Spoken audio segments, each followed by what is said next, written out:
Your perception is being manipulated by algorithms, emotions, and unconscious biases distorting your reality. This audiobook will teach you how to think with absolute clarity so you can see through the illusions and take control of your mind.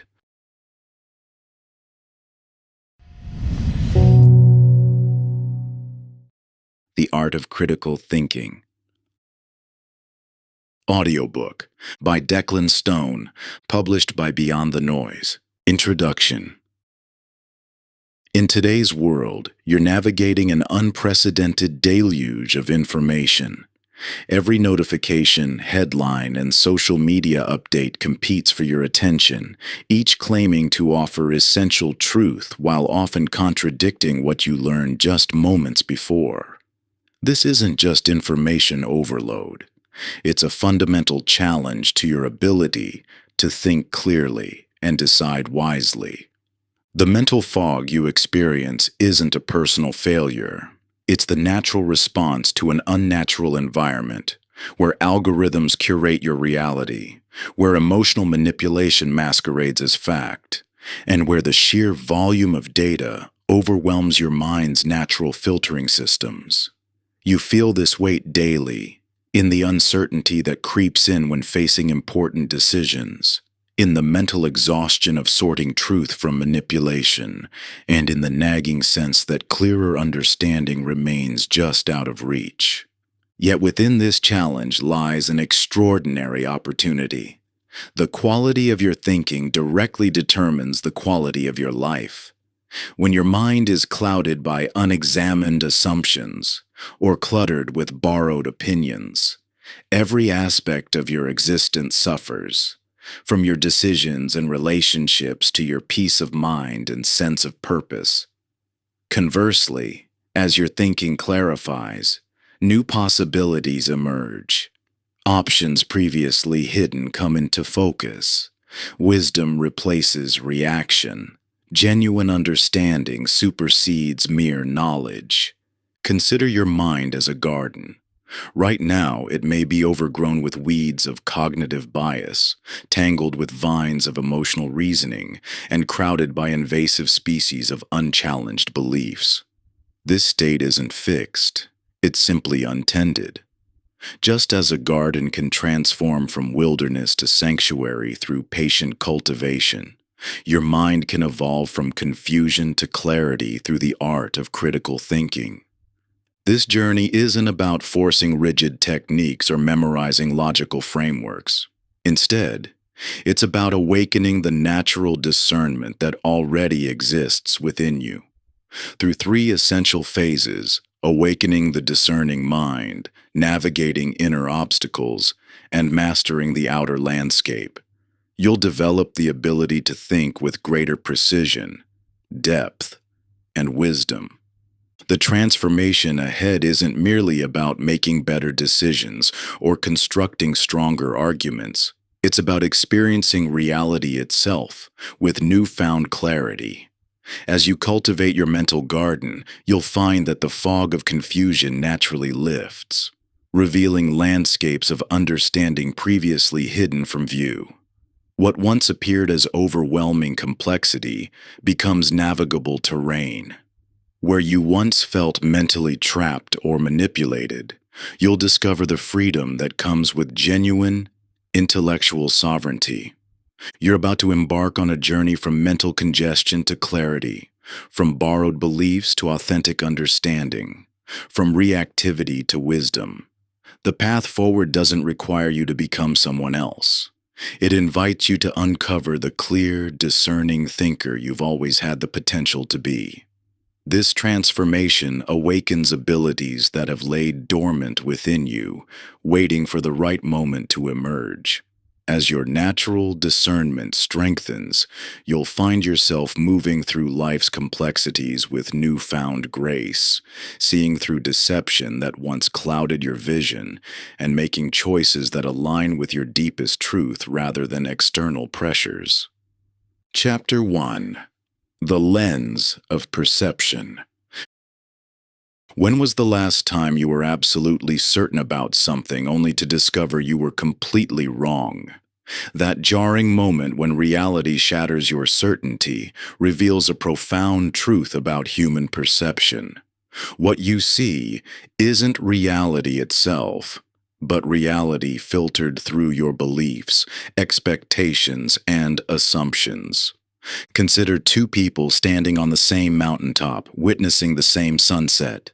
One experiences transcendent beauty that confirms their spiritual worldview, while the other sees only the interaction of light waves with atmospheric particles. Same phenomenon, radically different perceptions. Neither person is wrong.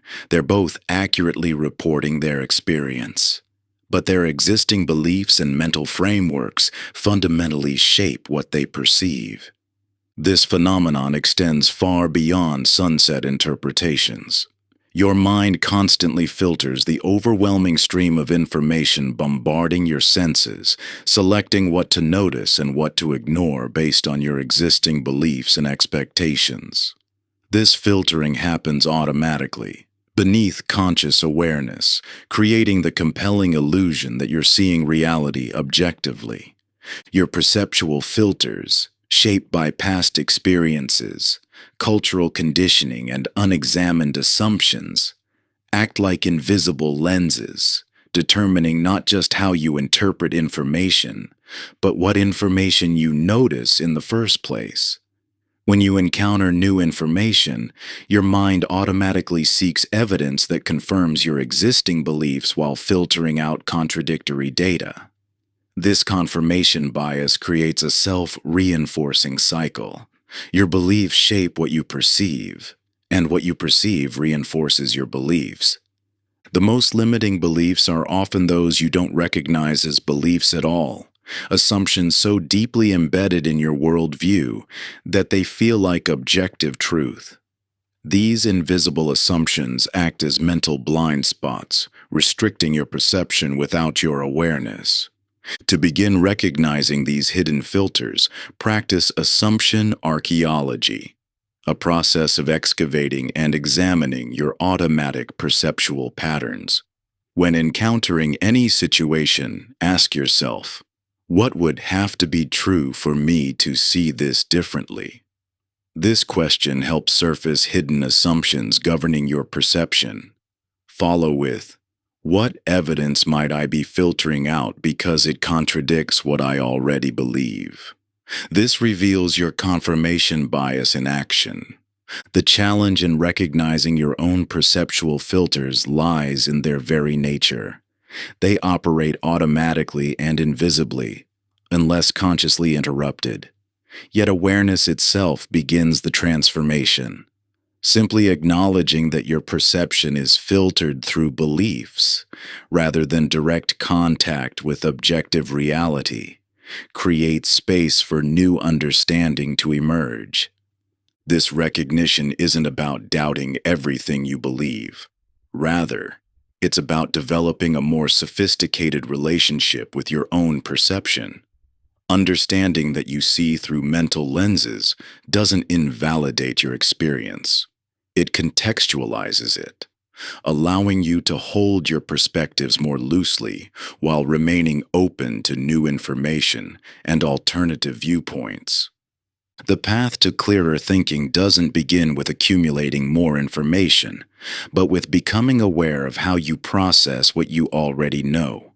True perception starts with the humble recognition that you don't see reality directly, but through the complex interplay of beliefs, expectations, and assumptions that shape your unique way of seeing the world. Like looking through a window that's accumulated years of subtle distortions, your view of reality passes through layers of unconscious filters, past experiences that color your interpretation, emotional patterns that bend incoming information, and deeply held beliefs that selectively highlight or dim certain aspects of what you observe. Understanding this fundamental truth about perception opens the door to profound transformation, not by forcing you to doubt everything, but by inviting you to hold your viewpoint with greater flexibility and awareness. Chapter 2. The wilderness of uncertainty. Why does being wrong feel so threatening? The sensation goes beyond mere embarrassment. It cuts to the core of our identity and security. This visceral discomfort reveals a fundamental truth about human nature. We're hardwired to seek certainty, even when uncertainty might serve us better. Consider the difference between two explorers venturing into uncharted territory. The first, convinced they must project confidence and certainty, declares they know the exact path forward. Their false certainty leads them deeper into confusion, their pride preventing them from adjusting course when signs suggest they're lost. The second explorer openly acknowledges the uncertainty of the terrain. By remaining receptive and adaptable, they notice subtle clues in the landscape, discover unexpected passages, and ultimately find their way through wisdom rather than predetermined knowledge. This primal drive for certainty isn't just a personality quirk. It's deeply rooted in our neurological wiring. Research in neuroscience has revealed that uncertainty triggers the same regions of the brain associated with physical pain. When faced with ambiguity, your brain responds as if encountering a threat, pushing you to grasp at any available answer rather than remain in the discomfort of not knowing.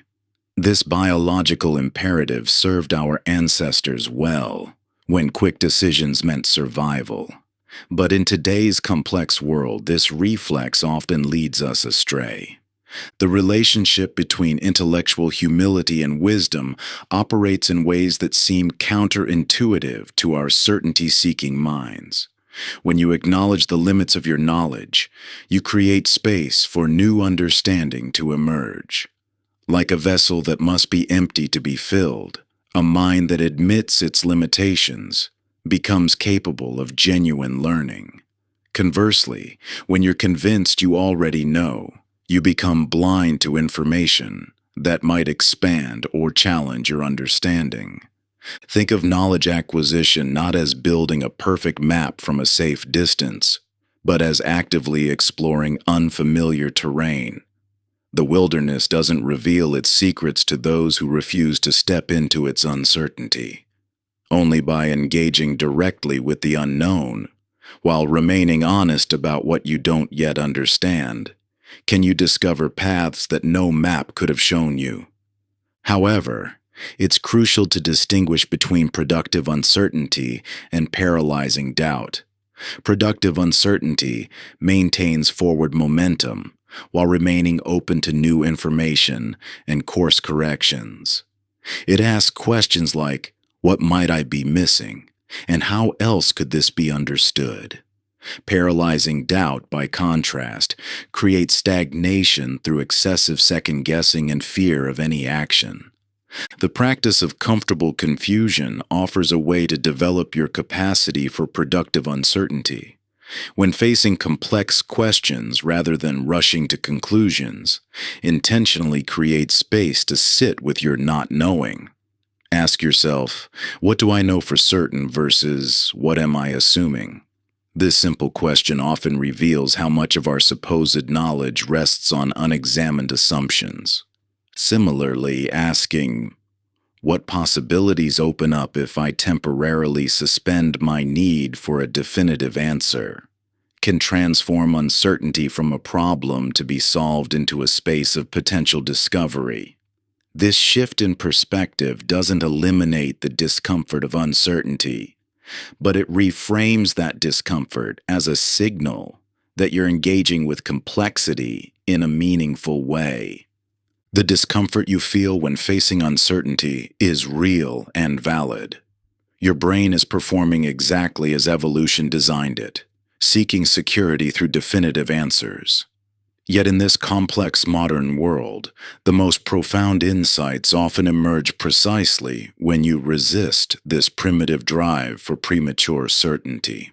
By developing your capacity to remain present with uncertainty, you cultivate deeper understanding than rigid certainty could ever provide.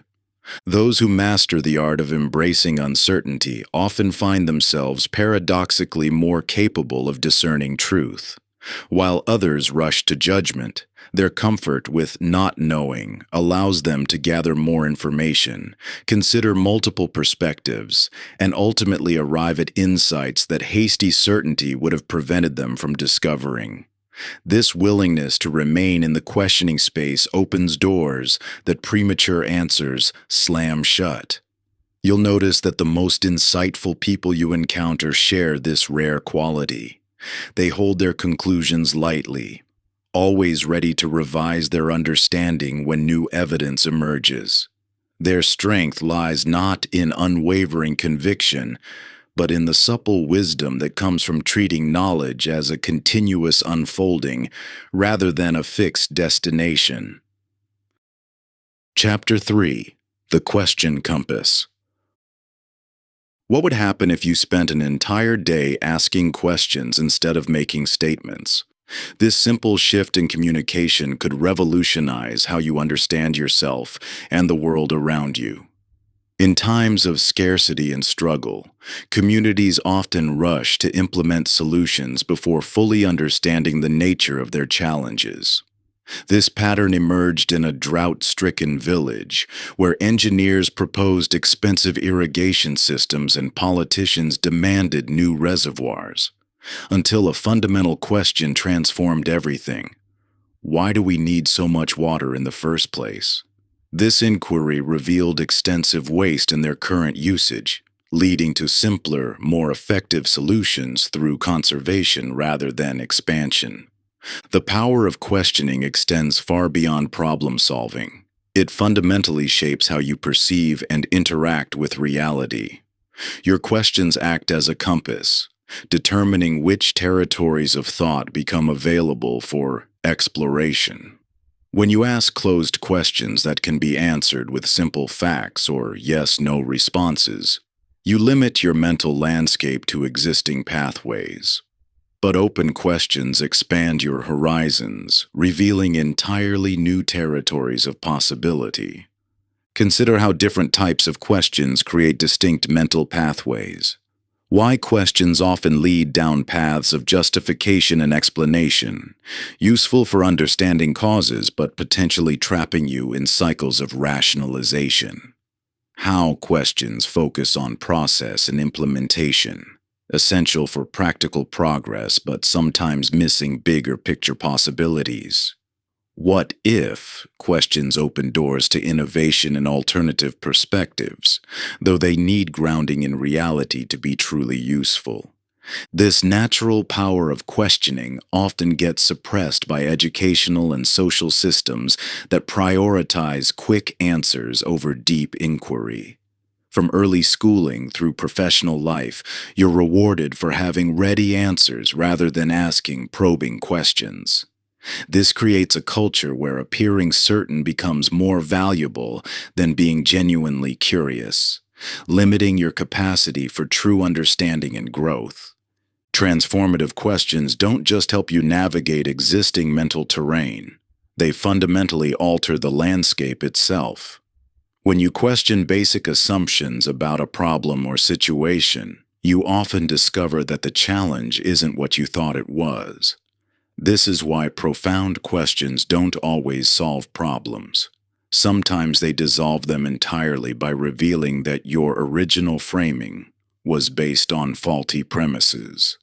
The art of question cultivation involves learning to nurture and develop questions rather than rushing to answer them. This means staying with questions long enough to let them evolve and deepen. Question storming allows you to generate multiple inquiries without immediately seeking answers, helping you explore different angles of a situation. Premise questioning examines the underlying assumptions you're making, often revealing that what you thought was the problem isn't the real issue at all. Perspective shifting through questions helps you see situations from multiple viewpoints. Instead of asking, "How can I solve this problem?" try, "How would someone with different expertise approach this?" Or what would this look like from a completely different time scale or context? These questions help break you out of habitual thinking patterns. The discomfort that arises when sitting with profound questions isn't a sign of failure. It's evidence that you're engaging in genuine thinking rather than merely recycling existing knowledge. Real questions should unsettle you somewhat, as they're pushing against the boundaries of your current understanding. The quality of your questions ultimately determines the quality of your thinking. While answers may provide temporary clarity, transformative questions can permanently expand your mental horizons. True liberation often begins not with finding better answers, but with asking questions that challenge the invisible boundaries of your worldview. This practice of questioning isn't about creating doubt or uncertainty for its own sake. It's about developing a more nuanced and complete understanding of reality. When you learn to ask what actually matters, to question your assumptions, examine your premises, and challenge your habitual patterns of thought, you begin to see through the mental fog that obscures deeper truth. The art of questioning isn't just an intellectual exercise. It's a pathway to greater clarity, understanding, and wisdom. By developing your capacity to ask better questions, you're not just improving your ability to solve problems. You're expanding your ability to understand what's truly important in your life and work. Each insightful question acts like a key, unlocking doors to rooms in your mind you never knew existed. As your questioning skills sharpen, you begin to notice subtle patterns and hidden connections that were always present but remained invisible to your incurious gaze. This deepening awareness transforms how you approach challenges, shifting your focus from finding quick fixes to understanding the true nature of what you face. You start to see that the quality of your questions shapes the landscape of possibilities available to you. Chapter 4, The Theater of Mind. Take 30 seconds right now to observe your thoughts as they arise. Notice how they emerge spontaneously, like actors walking onto a stage without auditioning. Some thoughts command attention with dramatic flair, while others whisper from the wings. Most importantly, notice how you can witness this mental performance without becoming entangled in it. Consider the profound difference between being lost in thought and observing your thinking. When caught in mental drama, you experience each thought as an absolute reality. Fears feel threatening, worries seem urgent, and judgments appear as truth. But from the director's chair, you gain a radically different perspective. You see thoughts as mental events rather than reality itself, productions you can shape rather than fixed scripts you must follow. At a renowned theater, night after night, the same person attends a deeply troubling performance. The play features scenes of worry, self-doubt, and harsh criticism. Yet unlike other audience members who come and go, this person returns compulsively, believing they have no choice but to witness this painful production. They fail to realize a crucial truth. They are not just the audience, but also the playwright, director, and lead actor. The power to revise the script, redirect the scene, or even close the show has been theirs all along. This metaphor illuminates how most people relate to their mental experience. They sit passively in the audience of their minds, watching thoughts perform without recognizing their power to influence the production.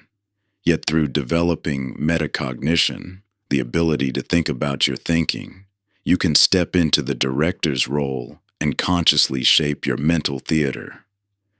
Your mind naturally produces different styles of thinking, each valuable in specific contexts. Analytical thinking excels at solving logical problems, but can become rigid when overused.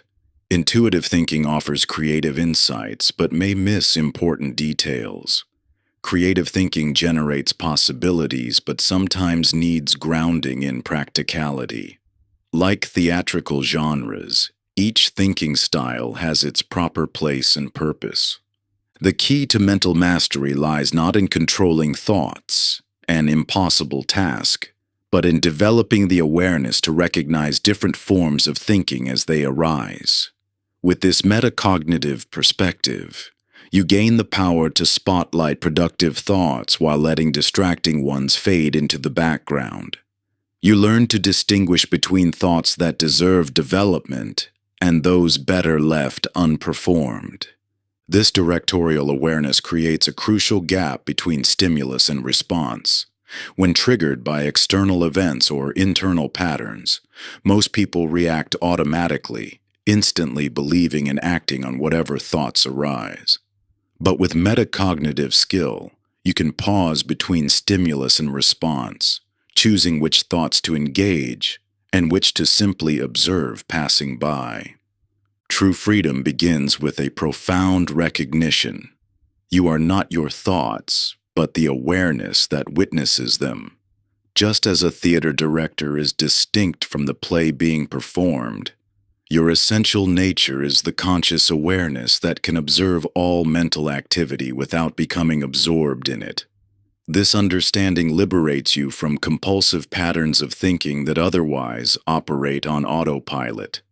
Developing this awareness requires practice. Begin by simply watching your thoughts without trying to change them, like a director observing rehearsal. Notice how thoughts enter and exit the stage of consciousness. Learn to recognize different types of thinking: planning thoughts, worrying thoughts, judging thoughts. This mental nothing creates distance between you and the thought stream, strengthening your identity as the observer rather than the performance. Experiment with shifting perspective, sometimes zooming in to examine specific thoughts in detail, other times pulling back to observe the overall patterns of your mental theater. This flexibility of attention is the hallmark of a skilled director. When caught in difficult thoughts, remember you can always return to the wider view of awareness that contains, but is not contained by any thought. This metacognitive capacity represents the foundation of critical thinking. Without the ability to observe your own thinking, you remain trapped in habitual patterns, reacting rather than responding to life. But as you develop this skill, you gain increasing freedom to direct your attention consciously, rather than having it captured by whatever thoughts happen to arise. The challenge lies not in controlling thoughts, but in maintaining awareness of their theatrical nature. Even experienced directors occasionally forget and become absorbed in the drama. The key is gentle persistence in returning to the observer's perspective, gradually strengthening your identity as the conscious awareness rather than the mental content it witnesses. Chapter 5. The Emotional Compass. Have you ever made a decision that looked perfect on paper but felt deeply wrong in your gut, only to later discover your intuition was right? This tension between rational analysis and emotional wisdom reveals a crucial insight about critical thinking that most people miss entirely. Picture two ship captains navigating through a treacherous storm. The first relies exclusively on instruments and data, dismissing all emotional input as irrelevant or distracting. When electrical systems fail in the heart of the tempest, leaving instruments dark, this captain becomes paralyzed, cut off from the very information deemed essential for navigation. The second captain integrates instrument readings with physical sensations of the waves, emotional responses to changing conditions, and intuitive pattern recognition developed through years at sea. When instruments fail, this captain maintains crucial awareness through multiple channels of information, finding safe passage through dangerous waters. This fundamental difference illuminates a widespread misunderstanding about critical thinking. Many believe that clear thinking requires emotional detachment. that feelings cloud judgment and must be suppressed for optimal decision-making. Yet research in cognitive science and neurobiology reveals that emotion and reason are inextricably linked in the brain's decision-making networks. Attempting to think without emotional input doesn't create clarity. It creates blind spots.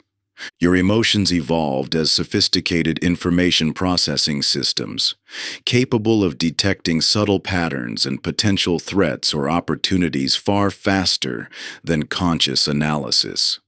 When you feel uneasy about a situation despite everything looking good on paper, your emotional systems may be picking up on critical signals that your rational mind hasn't yet processed into conscious awareness.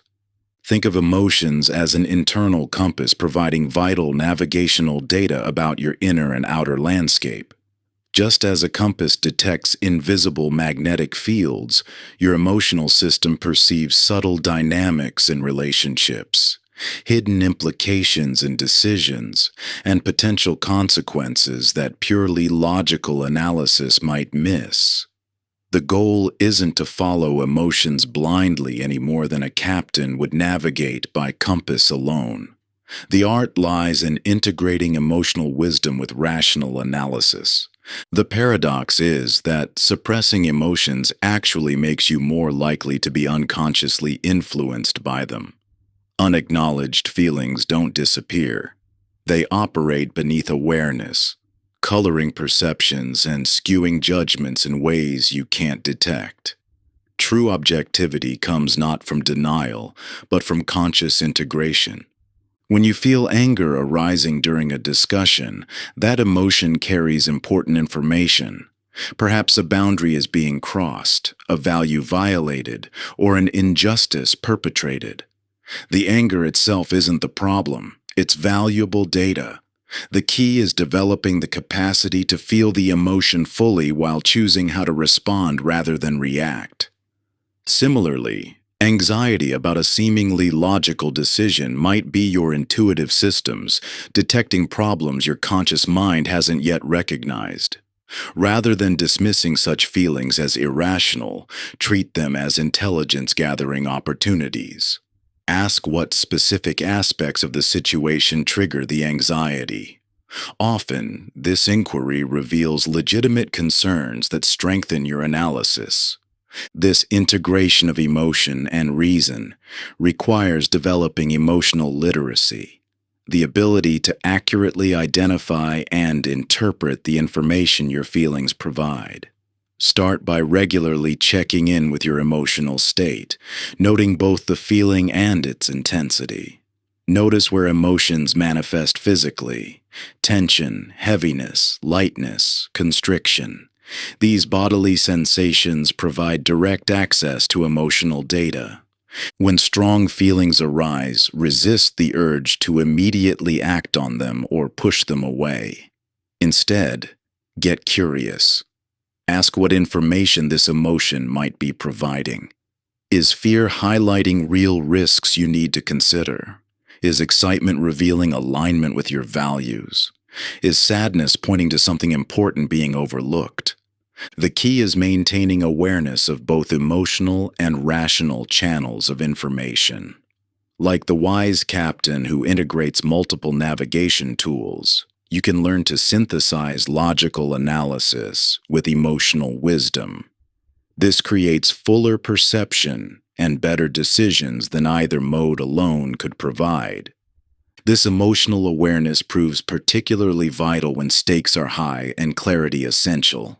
The greatest errors in judgment often come not from feeling too much, but from feeling too little.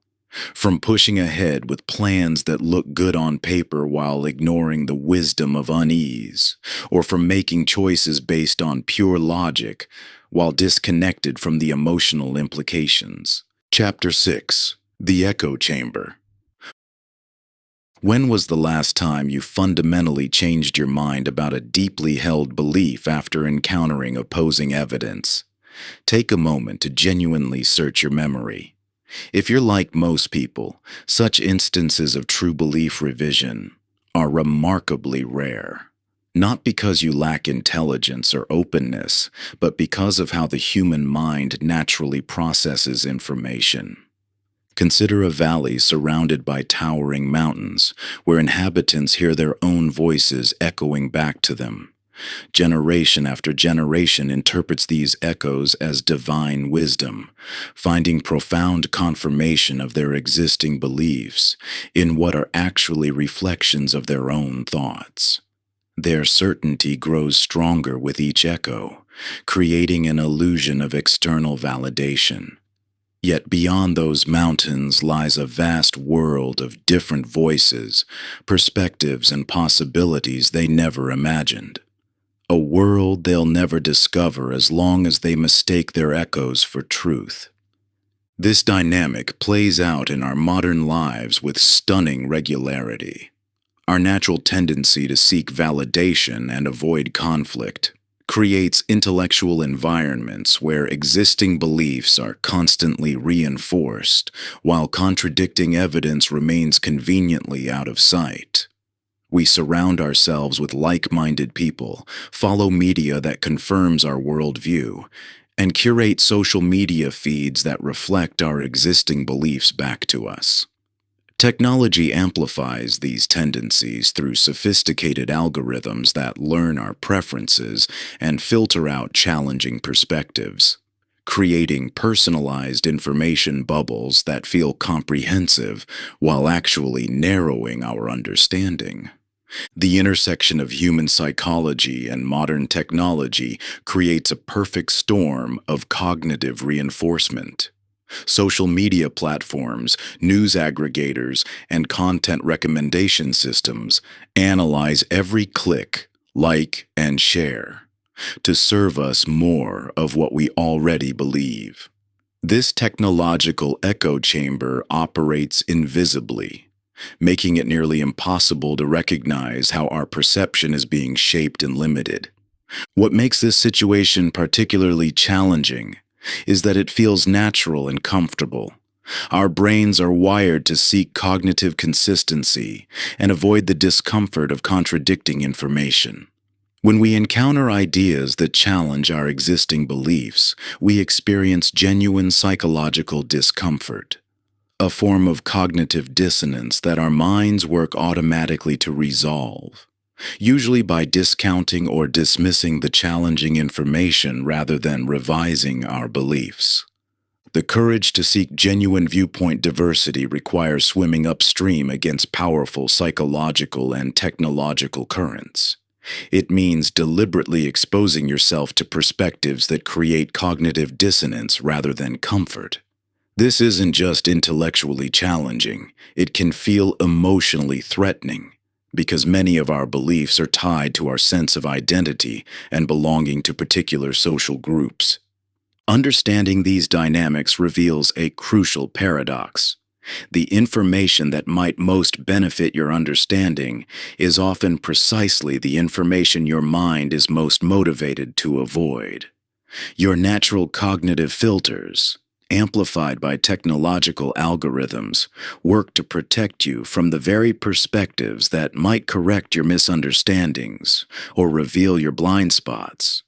The path forward begins with recognizing that discomfort with opposing viewpoints doesn't signal weakness, but rather an opportunity for growth. Just as physical exercise requires stressing your muscles beyond their comfort zone, intellectual growth requires pushing beyond the comfortable boundaries of existing beliefs. The practice of viewpoint visiting offers a structured way to build this capacity. Rather than immediately arguing against opposing perspectives, temporarily adopt them as if they were your own. This isn't about abandoning your current beliefs, but rather about expanding your understanding of complex issues by seeing them from multiple angles. When encountering opposing arguments, practice steel manning rather than straw manning. Actively strengthen the opposing position before responding to it. This not only leads to better understanding but also creates the intellectual humility necessary for genuine learning. Challenge yourself to articulate opposing viewpoints so well that even those who hold them would acknowledge the accuracy of your representation. Diversifying your information diet requires conscious effort in an age of algorithmic filtering. Seek out quality sources representing different perspectives, especially on issues where you hold strong opinions. Pay attention to thoughtful voices that challenge your assumptions rather than just those that confirm them. Breaking free from echo chambers doesn't mean abandoning all conviction or falling into relativism. Instead, it means grounding your beliefs in a broader understanding of complex realities rather than in the comfortable illusion of certainty that echo chambers provide. True confidence comes not from avoiding challenges, but from understanding issues deeply enough to appreciate multiple perspectives while still maintaining reasoned positions. The quality of your thinking depends directly on your willingness to encounter and genuinely consider perspectives that challenge your existing beliefs. In a world increasingly designed to reflect our beliefs back to us, the ability to break free from these reflective surfaces becomes not just valuable, but essential for clear thinking and genuine understanding. Chapter 7. The Knowledge Illusion. Take a moment to explain exactly how a zipper works. Not just that it connects two rows of teeth, but the precise mechanical process happening inside that tiny metal slider. Despite using zippers countless times daily, most people discover surprising gaps in their understanding when forced to explain the actual mechanism. This common experience reveals a profound truth about human cognition. We often mistake familiarity for understanding. The phenomenon extends far beyond simple mechanisms. A renowned French chef once found himself unable to recreate a traditional peasant soup that delighted diners with its pure, authentic flavor. His sophisticated training led him to overlook basic ingredients while adding complex techniques that actually diminish the dish's essential qualities. It took a farmer's child to point out that the secret lay in using fresh spring water and allowing ingredients to simmer slowly, elements so fundamental that the chef's expertise had rendered them invisible. This paradox of expertise manifests across every domain of human knowledge. The very process of becoming an expert often creates new forms of ignorance by establishing mental shortcuts, assumptions, and categorical thinking that prevent fresh perception. While expertise deepens understanding in specific channels, it can simultaneously narrow our field of vision, causing us to overlook possibilities that lie outside our established frameworks. Research in cognitive psychology illuminates this phenomenon through the Dunning-Kruger effect, where novices often overestimate their knowledge while experts can underestimate the depths of what they know. This connects to the curse of knowledge, the difficulty experts have in remembering what it was like not to know something. Once you develop expertise in an area, it becomes nearly impossible to perceive it through beginners' eyes again. These dynamics create particular challenges in rapidly changing environments where established mental models quickly become outdated. Studies show that experts frequently perform worse than beginners on problems requiring fresh approaches or challenging disciplinary assumptions. Their expertise becomes a liability precisely because it prevents them from seeing beyond the boundaries of what they know to be true. The issue isn't expertise itself, but rather our relationship to knowledge. True mastery isn't about accumulating more information, but developing the capacity to see beyond our existing frameworks when necessary. This requires cultivating a paradoxical mindset that maintains beginners' curiosity alongside deep expertise. The explanation depth practice offers a powerful tool for developing this balanced perspective. When you attempt to explain concepts from first principles, you quickly discover the boundaries between genuine understanding and assumed knowledge. This process often reveals that what we consider understanding is actually a network of memorized relationships rather than true comprehension.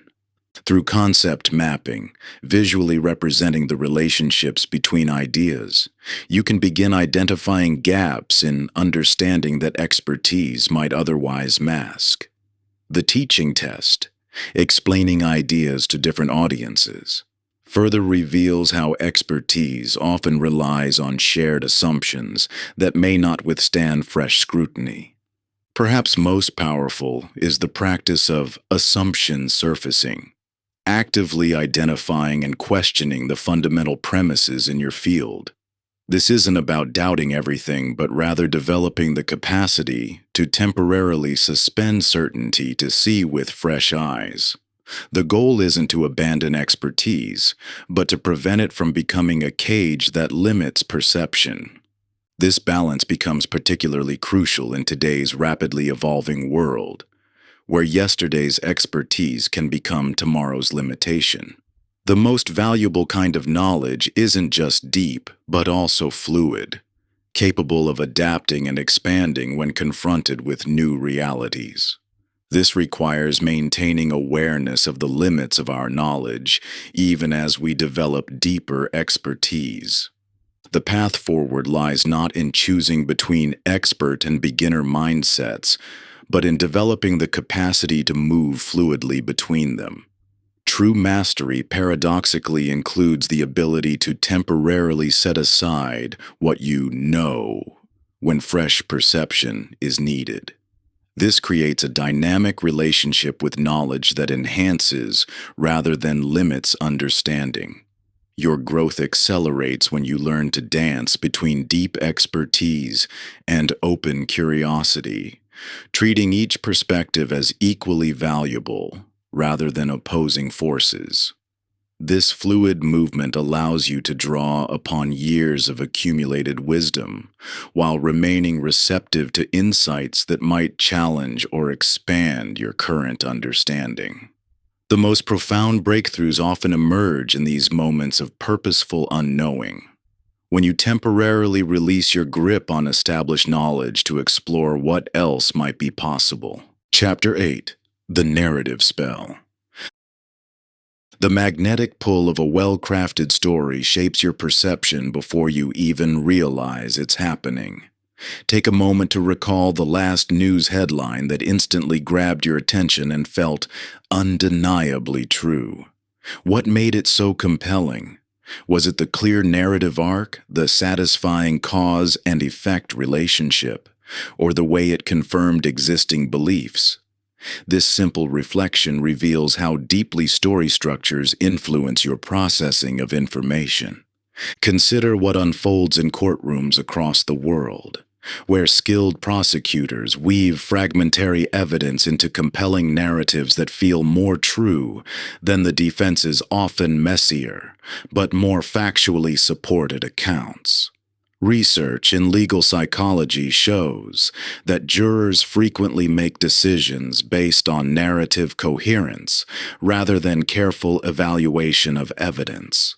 They choose the story that makes the most sense rather than the one best supported by facts. Your brain craves coherent narratives because they provide a sense of order and meaning in a chaotic world. Neuroscience reveals that when you encounter information structured as a story, your brain releases dopamine and other neurochemicals that make the experience feel more meaningful and true, regardless of actual veracity. This biological wiring served our ancestors well when sharing survival knowledge, but in today's complex information landscape, it can lead you astray. Stories act as mental shortcuts, automatically organizing information into familiar patterns that feel natural and true. When information fits neatly into these patterns, you're more likely to accept it without question.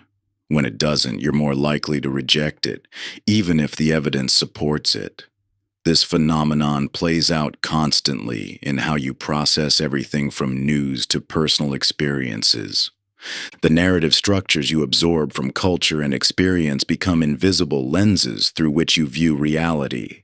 They determine what feels plausible or impossible, not based on evidence but on how well new information fits into existing story patterns. This silent shaping of perception happens below conscious awareness, unless you specifically train yourself to notice it. In politics, competing narratives about the same events can create entirely different perceptions of reality among different groups. Each narrative feels completely true to its believers because it provides a coherent framework that makes sense of complex situations. The same dynamic influences how you understand your own life story, as you unconsciously shape memories and experiences to fit satisfying narrative arcs. This powerful human tendency toward story-making isn't inherently problematic. It becomes dangerous only when you mistake stories for reality itself. The key is developing awareness of how narratives shape your perception, while maintaining enough cognitive distance to question them when necessary. This allows you to use narrative as a tool for understanding, while avoiding being unconsciously used by it. When consuming information, practice noticing when you're being carried away by a compelling story, rather than engaging with actual evidence. Ask yourself, does this feel true because it's well supported, or because it makes narrative sense? Notice how your mind automatically fills in gaps to create coherent stories, and practice holding those stories more lightly. Question the coherence that makes stories feel true. Real life rarely follows satisfying narrative arcs with clear causes and effects.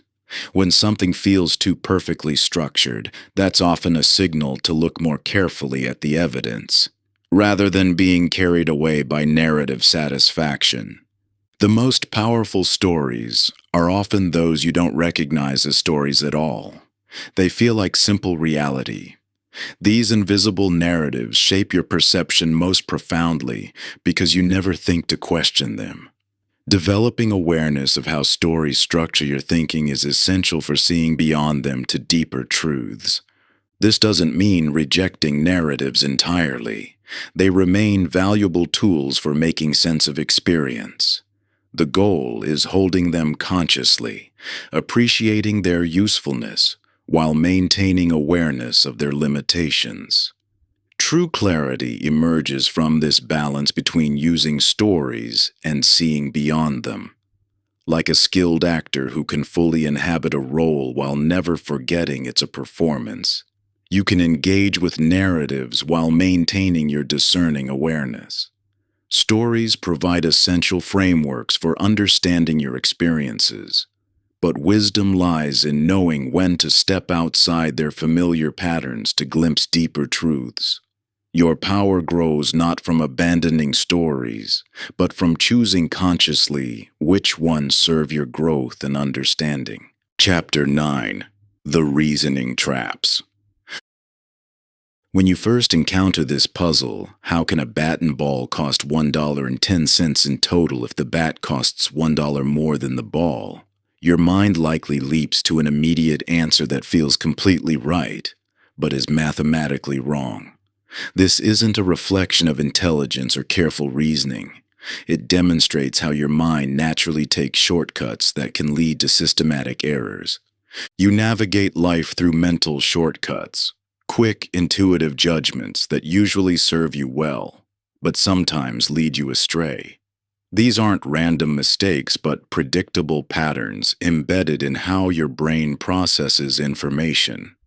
Just as optical illusions persist even after you understand how they work, these cognitive biases continue influencing your thinking even when you know about them. Availability bias colors your perception by making easily remembered examples seem more common than they are. Media coverage of plane crashes makes flying feel more dangerous than driving, even though statistics show the opposite. Your mind automatically uses what comes to mind easily as a proxy for probability, creating distorted risk assessments that feel completely reasonable. Anchoring effects reveal how initial information unconsciously influences subsequent judgments. In salary negotiations, the first number mentioned becomes a powerful reference point that shapes the entire discussion.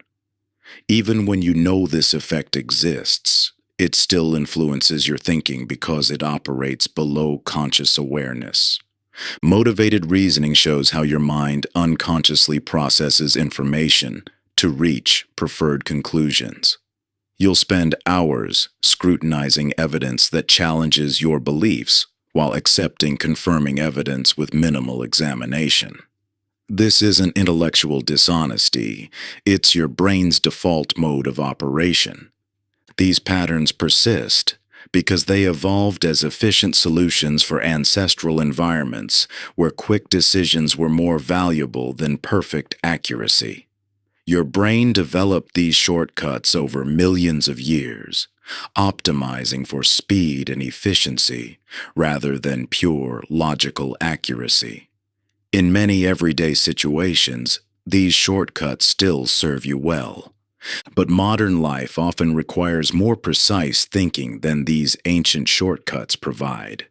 When evaluating complex scientific claims, analyzing long-term financial decisions, or navigating sophisticated persuasion attempts, these mental shortcuts can lead you dramatically astray.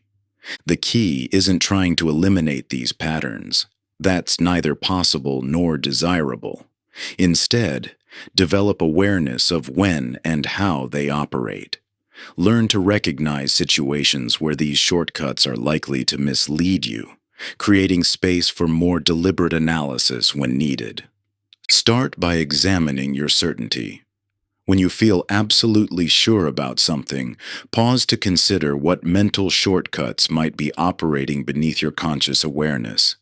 Are you overvaluing easily remembered examples? Has an initial reference point unduly influenced your judgment? Are you scrutinizing evidence differently based on whether it confirms or challenges your existing beliefs? Practice generating alternative explanations for events and evidence. When you catch yourself quickly settling on a preferred interpretation, actively seek other possibilities. This doesn't mean rejecting your initial understanding, but rather developing the habit of exploring multiple perspectives before drawing conclusions. Pay special attention to emotional resonance. When certain ideas or explanations feel particularly compelling, examine whether this appeal comes from logical validity or from how well they align with existing beliefs and preferences. Strong emotional satisfaction with an explanation often signals motivated reasoning at work. Remember that these mental shortcuts operate automatically unless consciously interrupted.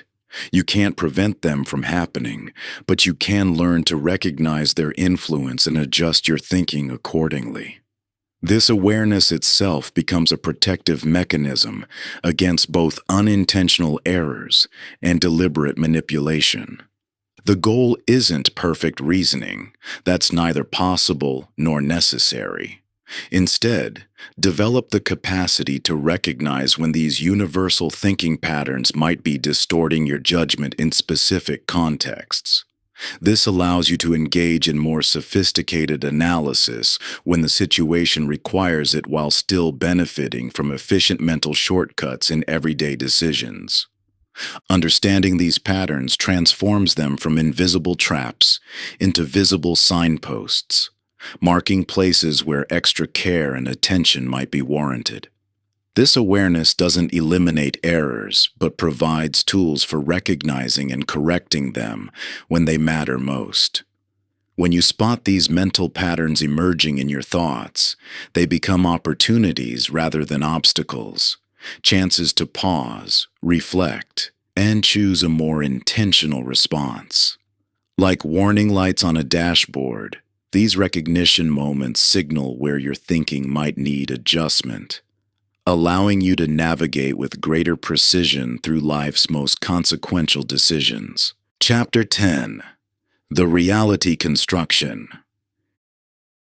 Your mind plays a fascinating trick every moment of every day. Right now, as you read these words, you believe you're directly experiencing reality, seeing letters on a page or screen, feeling the weight of the book, aware of your surroundings. Yet neuroscience reveals that your experience is more like watching a sophisticated simulation than receiving direct input from the world. Consider what happens when you view the famous Rubens vase illusion. Depending on your focus, you'll see either a white vase or two black faces in profile. Both interpretations are equally valid, yet your brain can only construct one at a time. This isn't a special case. It's a window into how perception always works, revealing that what you experience as obvious, immediate reality is actually a complex interpretation your brain constructs. In cognitive research, when participants expect to see a particular object, they often see it even when shown something else entirely. Your brain isn't passively receiving information. It's actively constructing your experience based on expectations, past experiences, and countless unconscious assumptions. This explains why eyewitnesses to the same event often report radically different versions, each absolutely certain of their accuracy. Through advanced neuroimaging, scientists have discovered that your brain receives only a fraction of the available sensory information at any moment. Instead of processing everything, it creates a working model of reality, filling in gaps with predictions and assumptions. This isn't a flaw but a feature. It allows you to function efficiently in a world of overwhelming complexity. Your attention acts as a spotlight, illuminating certain aspects of experience while leaving others in darkness. But unlike a physical spotlight, your attention is shaped by internal factors, your beliefs, expectations, emotions, and goals. These factors determine not just what you focus on, but how you interpret what you see. This understanding transforms common conflicts, from personal disagreements to societal divisions. When people seem to be arguing about facts, they're often experiencing genuinely different versions of reality, each shaped by their unique perceptual filters. This isn't about who's right or wrong. It's about recognizing that all perception involves interpretation. The profound implications extend beyond individual perception to how societies function. Media narratives, cultural beliefs, and shared assumptions create collective reality tunnels that can make different groups seem to inhabit entirely different worlds. Understanding this helps explain why simply presenting facts often fails to bridge divides. People aren't just disagreeing about information, but experiencing fundamentally different versions of reality. Your brain's projector never stops running. Even in sleep, it generates complete worlds of experience. In waking life, it creates your sense of continuous, coherent reality by smoothing over gaps, resolving contradictions, and maintaining consistency with your existing beliefs. This process is so seamless that recognizing its constructed nature requires deliberate attention. This insight doesn't mean reality is purely subjective or that accurate perception is impossible. Instead, it reveals that clearer perception requires understanding the projector's role.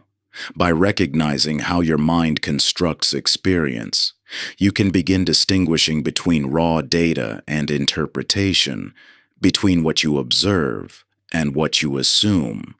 The practical implications are profound. When facing disagreements, instead of asking, "Who's right?" you can ask, "What filters are creating our different perceptions?" When making decisions, rather than trusting what seems obviously true, You can question which assumptions might be coloring your view. This awareness creates space for more accurate perception and better understanding across differences.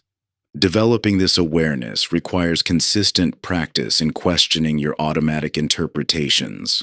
Notice when you move from observation, they didn't respond to my message, to interpretation, they're ignoring me. Pay attention to how your emotional state colors your perception of events. Consider how different backgrounds or experiences might lead others to construct different but equally valid interpretations of the same situation. Most importantly, maintain both confidence and humility about your perceptions. Confidence comes from understanding that your brain's constructive processes generally serve you well, creating workable models of reality. Humility comes from recognizing these models as models, always subject to revision when new information or perspectives emerge. This balance between confidence and humility opens the door to clearer perception.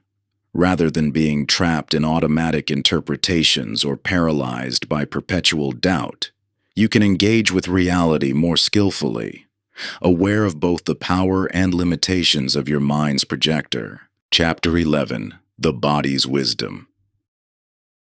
Take a moment to recall a situation where your logical analysis pointed in one direction, but a persistent gut feeling pulled you in another. Notice what happens in your body as you remember, perhaps a tightening in your stomach, a change in your breathing, or tension in your shoulders. These physical sensations aren't random interference. They're carrying information your conscious mind hasn't yet decoded. The conventional view portrays emotions as disruptions to clear thinking, obstacles to be overcome through rational analysis. This perspective misses a crucial truth. Emotions constitute a sophisticated information processing system, one that operates faster and integrates more data than conscious reasoning ever could. Modern neuroscience reveals that thinking happens throughout your body, not just in your brain. Your nervous system extends throughout your organs, creating a network of intelligence that constantly processes environmental cues, social dynamics, and subtle patterns. When you feel anxious before a decision that logically seems sound, or experience inexplicable resistance to an apparently good opportunity, your body may be recognizing warning signs your conscious mind hasn't yet registered. Consider how emotions shape perception and cognition in profound ways. Fear narrows attention and heightens sensitivity to threat, while curiosity expands awareness and increases openness to new information. Anger focuses attention on obstacles and mobilizes energy for action, while joy facilitates creative connections and broadens perspective. Each emotional state creates distinct cognitive capacities optimal for different situations. This emotional intelligence operates like a sophisticated pattern recognition system, drawing on your lifetime of experiences to generate rapid assessments. When you meet someone new and feel instant trust or unease, your emotional system is processing countless subtle cues about their facial expressions, tone of voice, body language, and behavioral patterns, all faster than conscious analysis could achieve. The key lies not in suppressing these emotional signals, but in learning to interpret them accurately. Emotions become problematic for clear thinking only when they remain unconscious or are misunderstood. When brought into awareness, emotional intelligence provides crucial data that pure logic cannot access. To develop this capacity, start paying attention to the physical sensations that accompany different emotional states. Notice where in your body you feel various emotions, how intense they are, and what sorts of situations trigger them. This somatic awareness creates a foundation for distinguishing between emotions that enhance judgment and those that might distort it. Develop more precise language for describing emotional experiences. Instead of broad labels like good or bad, practice identifying specific emotional qualities, whether you feel energized or drained, expanded or contracted, connected or isolated. This emotional granularity helps you extract more precise information from your feelings. Test your intuition systematically by tracking their accuracy in different domains. You may discover that your gut feelings are more reliable in some areas than others. This calibration process helps you know when to trust your emotional intelligence and when to seek additional analytical input. Remember that the goal isn't to replace logical analysis with emotional guidance, but to integrate these complementary forms of intelligence. The highest quality thinking emerges when you can draw on both the rapid pattern recognition of emotion and the systematic evaluation of reason. This integration requires patience and practice. Years of cultural conditioning may have taught you to distrust or dismiss emotional intelligence. Yet as you develop greater emotional awareness, you'll likely discover that your feelings contain sophisticated wisdom worthy of attention and respect. Pay special attention to situations where emotional and logical analyses conflict. Rather than automatically privileging one over the other, explore what each perspective might be revealing about the situation. Often, apparent contradictions between heart and head point to important complexities that merit deeper investigation. Your emotional system processes vast amounts of information beneath the threshold of consciousness, drawing on your accumulated life experience to generate rapid assessments. When brought into awareness, this embodied wisdom can dramatically enhance your decision-making and understanding. Each emotional response carries within it countless data points from past experiences, relationships, and observations. A rich tapestry of insight that your logical mind alone could never replicate. Think of your emotions as sophisticated sensors that have been calibrating themselves throughout your entire life, picking up subtle patterns and meaningful connections that often elude rational analysis. By learning to access this deep well of intuitive knowledge while maintaining clear awareness, you tap into an intelligence far more nuanced than pure logic could provide. Chapter 12. The Identity Entanglement. What beliefs would be most painful for you to discover are wrong? Take a moment to really sit with this question. Notice the instant resistance that arises, the subtle tightening in your chest or stomach as you contemplate certain cherished convictions being challenged. This visceral response reveals something profound about how beliefs transform from mere ideas into core aspects of identity. Consider how differently you respond to new information that challenges a casual opinion versus evidence that contradicts a deeply held belief. When someone questions your favorite restaurant, you might easily shrug and consider their perspective. But when they challenge your political views, religious convictions, or moral principles, the response is rarely so measured.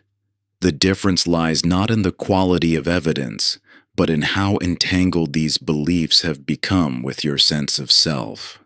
Modern neuroscience reveals that challenges to identity-central beliefs activate the same brain regions as physical threats.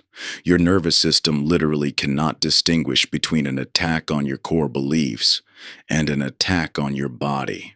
This explains why intellectual discussions about certain topics can trigger such intense emotional reactions. Your brain processes contradictory evidence as a threat to survival rather than an opportunity for learning. This entanglement between beliefs and identity creates a formidable barrier to critical thinking. When changing your mind feels like betraying yourself, evidence becomes irrelevant. Research on identity protective cognition demonstrates how the same information gets processed differently depending on whether it supports or threatens beliefs central to your sense of self or group belonging. The more educated or intelligent you are, the more sophisticated your mind becomes at defending these identity-central beliefs against contradictory evidence. The key problem isn't holding strong beliefs. It's conflating what you believe with who you are. When beliefs become tattoos rather than maps, revising them feels like self-mutilation rather than simple course correction. This transforms intellectual discourse from collaborative truth-seeking into territorial warfare, where protecting positions becomes more important than finding solutions. The path forward isn't abandoning conviction, but developing a more sophisticated relationship with belief itself. Identity security paradoxically enables greater intellectual flexibility. When your sense of self rests on your capacity for growth rather than your current positions, changing your mind becomes an expression of integrity rather than a threat to identity. Consider how differently you might engage with challenging ideas if you saw yourself primarily as a truth seeker rather than a defender of particular beliefs. What if your identity rested not on being right, but on being willing to learn? What if you measured your intellectual character not by how firmly you hold positions, but by how skillfully you revise them when evidence requires? The most profound barriers to critical thinking often aren't logical, but emotional. Not an inability to process evidence, but an unwillingness to face the identity destabilization that changing core beliefs entails. True intellectual freedom requires making peace with this emotional dimension rather than pretending it doesn't exist. This doesn't mean abandoning deeply held convictions or treating all beliefs as equally provisional. Some beliefs warrant strong commitment based on careful examination of evidence and alignment with core values. The key is holding beliefs firmly enough to act decisively, while maintaining enough psychological flexibility to revise them when warranted. Your beliefs inevitably shape who you become, but binding your identity to specific positions rather than to the process of honest inquiry creates invisible constraints on your thinking. The most limiting beliefs are often not the ones you're conscious of defending, but the ones so deeply embedded in your identity that you don't recognize them as beliefs at all. The capacity to change your mind in light of evidence isn't weakness. It's the essence of both intellectual integrity and personal growth. The wisest people often aren't those most certain in their beliefs, but those most capable of holding conviction and openness in productive tension. They combine strong views with genuine humility, passionate advocacy with sincere openness to being wrong. These rare individuals understand that true confidence comes not from unwavering certainty, but from trusting in their ability to recognize and integrate new truths as they emerge. They've learned that intellectual flexibility is a form of strength, not fragility, a sign of security in their own judgment rather than a lack of conviction.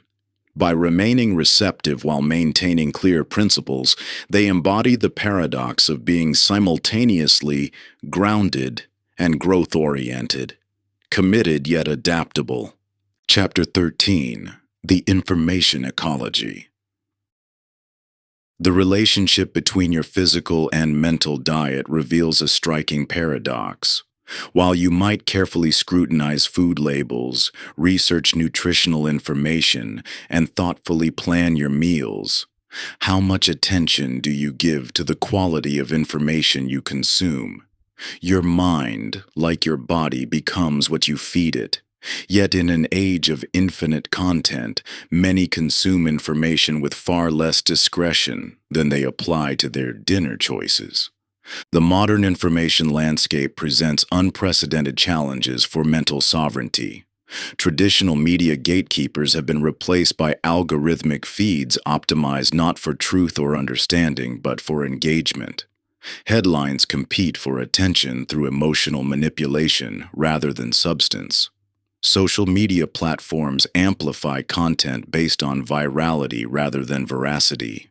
The result is an information environment that often prioritizes reaction over reflection, outrage over understanding, and confirmation over truth-seeking.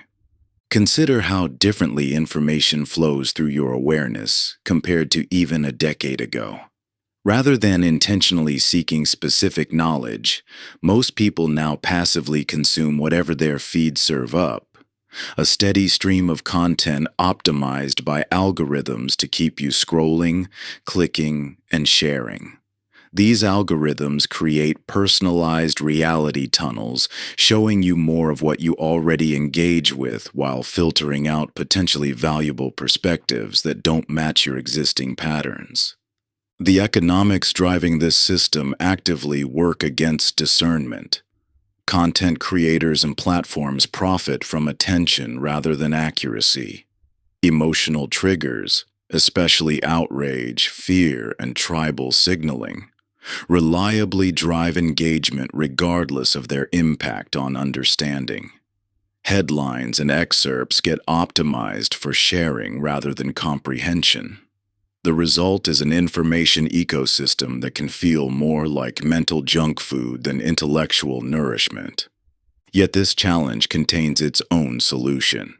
Just as understanding nutrition helps you make better food choices, understanding how information flows through modern media enables more conscious consumption. The key lies not in consuming more or less information, but in developing better filtration systems. Mental frameworks for evaluating source credibility, recognizing manipulation techniques, and balancing diverse perspectives while filtering out low-quality content. Quality information shares certain reliable markers regardless of source or subject matter. It provides context rather than just isolated facts. It acknowledges complexity and uncertainty rather than offering oversimplified certainty. It shows its work rather than just asserting conclusions. It distinguishes between factual claims and interpretation. Most importantly, it invites deeper understanding rather than just emotional reaction. Developing information discernment requires moving beyond the binary framework of fake versus real news. Most misinformation contains elements of truth presented in misleading ways. Headlines accurately quote single sentences while distorting their context. Statistics get cherry-picked to support predetermined conclusions. Complex issues get reduced to oversimplified narratives that feel compelling, but miss crucial nuance. True information literacy means developing the equivalent of an immune system for your mind, one that can process diverse inputs while filtering out cognitive contamination. This requires active rather than passive engagement with information. Instead of just consuming what algorithms serve up, consciously curate your information diet. Question how pieces make you feel and why. Notice what's being emphasized versus minimized. Consider what perspectives might be missing. The most valuable information often feels less immediately compelling than lower quality content.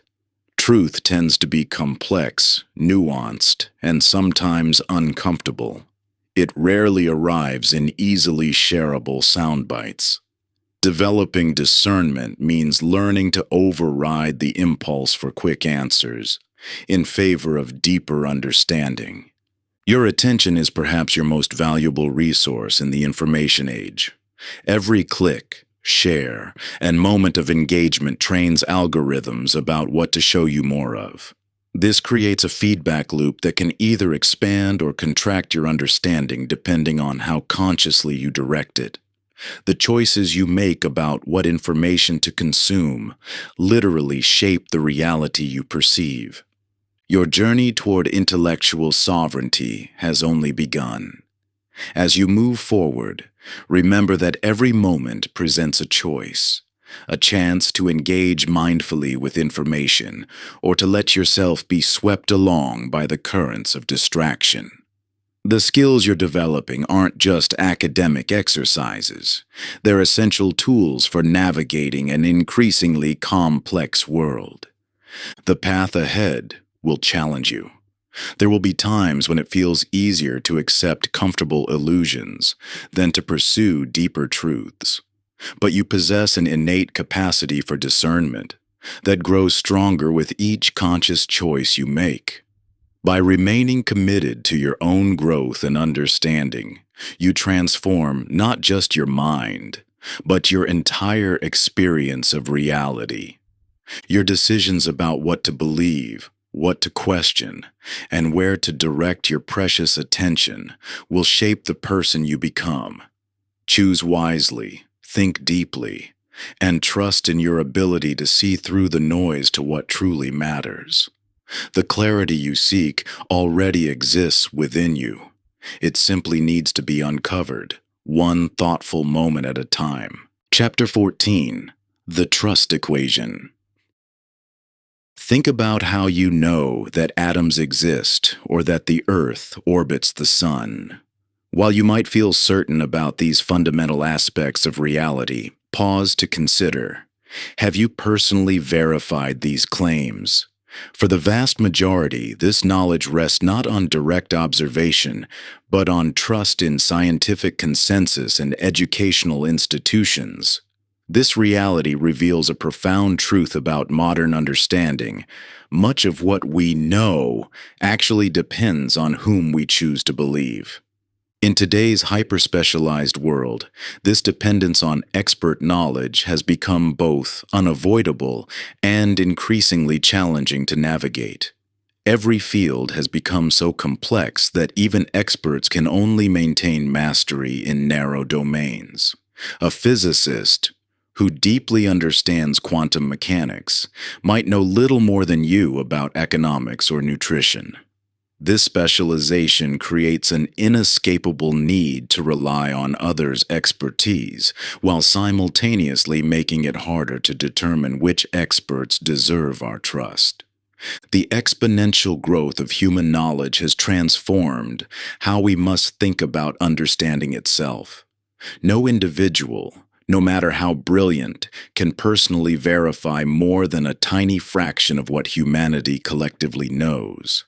This reality requires a sophisticated approach to evaluating expert claims, one that balances appropriate humility about our individual limitations with legitimate critical assessment of those claiming authority. Understanding how knowledge is created and validated in different domains provides essential context for evaluating expert claims. Scientific fields establish reliability through peer review, replication, and consensus building.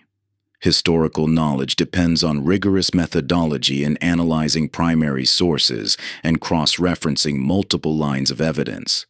Professional domains develop best practices through documented experience and systematic outcome evaluation. This understanding reveals key indicators of credible expertise. Look for transparency about methods and limitations rather than absolute certainty. Pay attention to how conclusions are reached, not just what is concluded.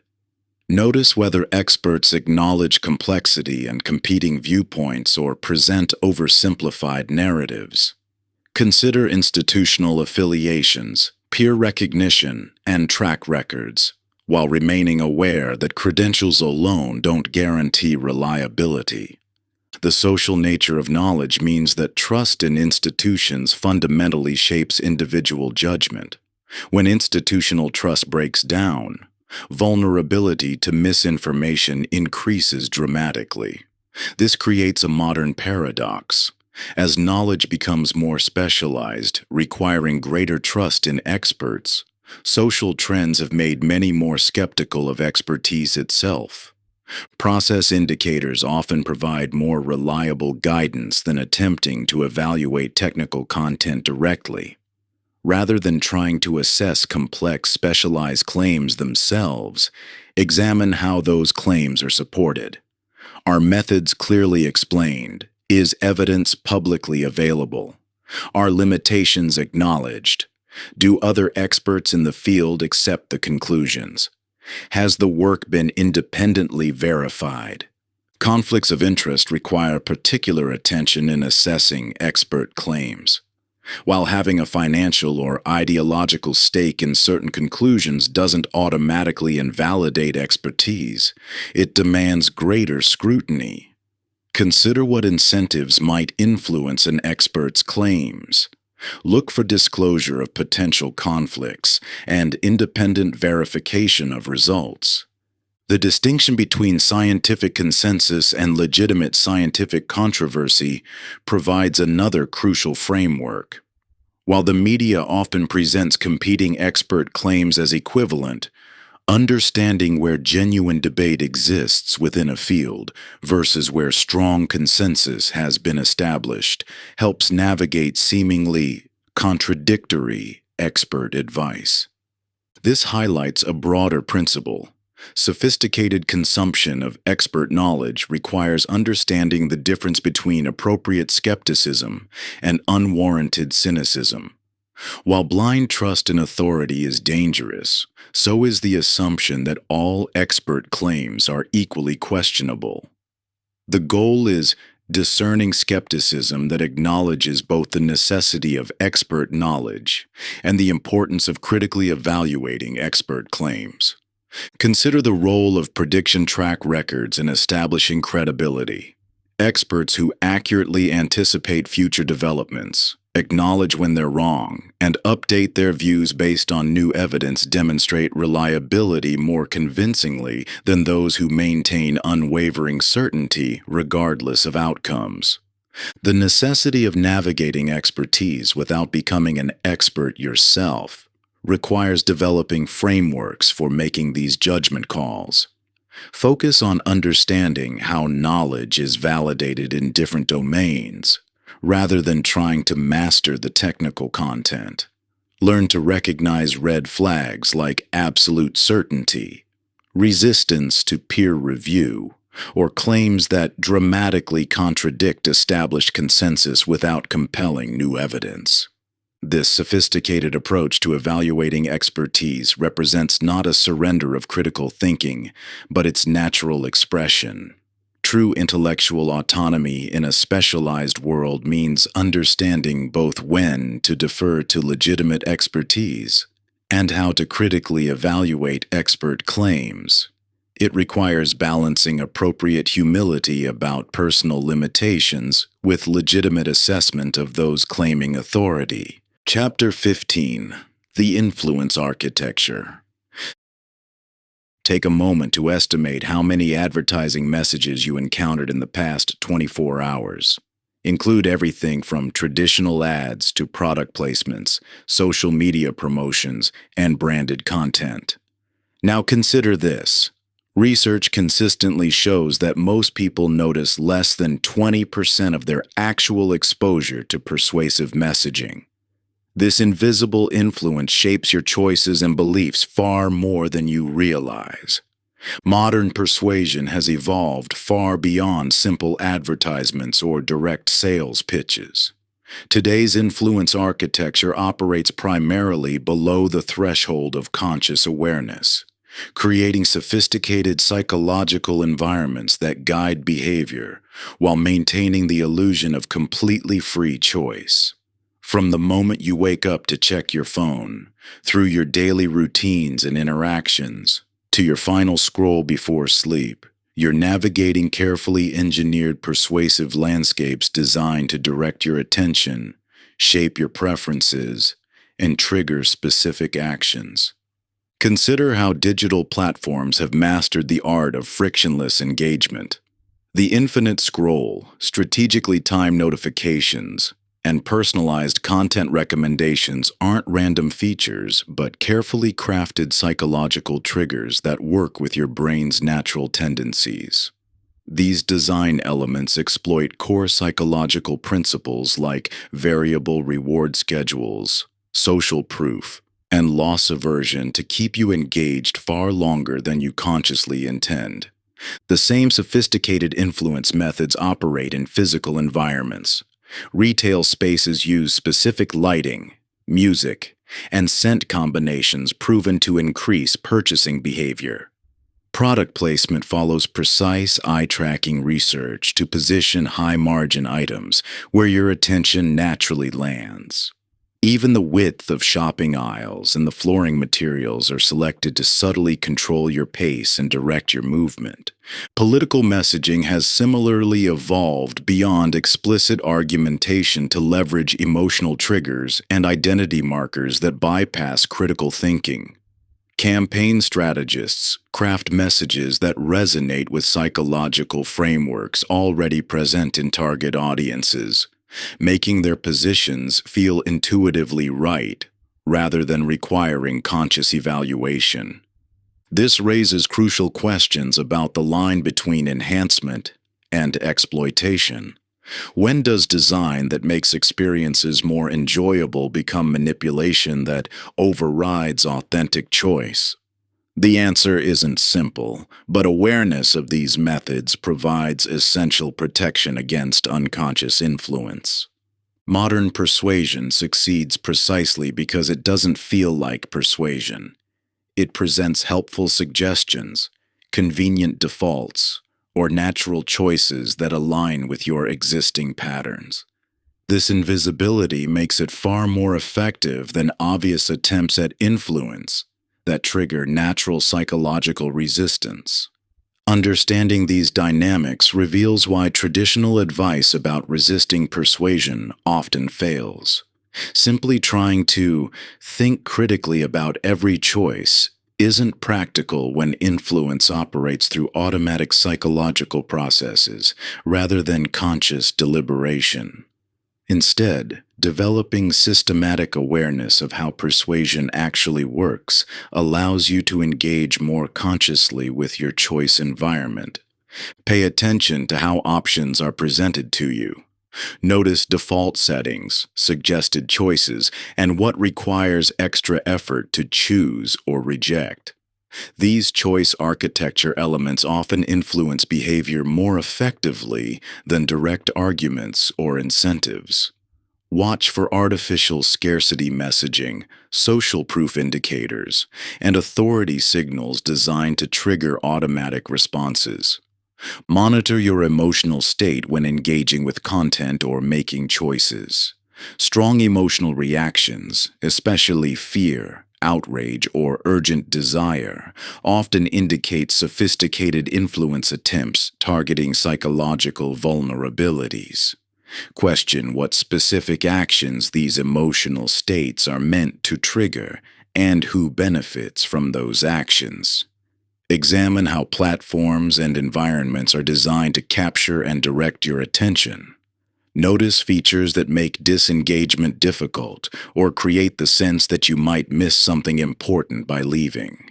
These engagement hooks often override your conscious intentions about how to spend your time and attention.